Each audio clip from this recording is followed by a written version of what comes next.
Napakainit ngayong araw mga sisi. 50 degrees ngayon dito sa Clark.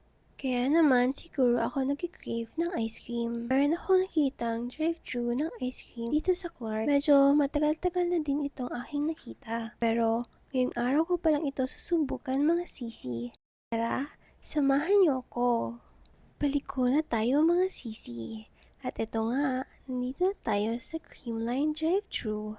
At ito nga mga sisi, first time ko mag-drive-thru at bumaba ng kotse para mag-order. Noong una talaga mga sisi, akala ko paikot ang drive-thru dito kagaya ng ibang mga fast food chain. Pero hindi pala talaga. Kailangan mo pala talagang bumaba para maka-order ka. Mabilis naman ang service nila dito mga sisi. Tagal lang talaga akong mag-order. Napakabango ng loob ng drive-thru nila mga sisi. Maamoy mo talaga yung iba't ibang klaseng flavor ng ice cream. Ito na nga ang aking mga order mga sisi. Excited na ako.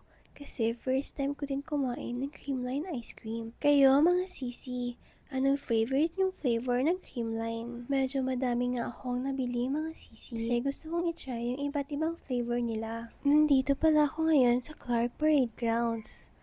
Tara mga sisi, kain na tayo. At ito nga ang uunahin ko mga sisi, ang Yum Rich Vanilla. Napaka-creamy naman talaga at napakalambot ng chiffon cake. Nakalimutan ko tuloy na diet pala ako. May bukas pa naman mga sisi. Bukas na lang ako magda-diet. Kayo din ba? Mahilig din ba kayo mag-diet bukas? Ito naman ngayon mga sisi, ang Yum Rich Strawberry. Malalasahan mo talaga yung strawberry, hindi tinipid. Bumili din ako ng strawberry pinipig. Yummy din ito mga sisi.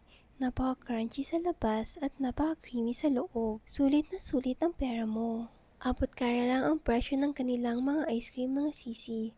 Pero hindi tinipid. Mukhang napadami na yata ang kain ko ng ice cream mga sisi. At bumili rin pala ako itong cream cup nila. Peach mango ang flavor nito mga sisi.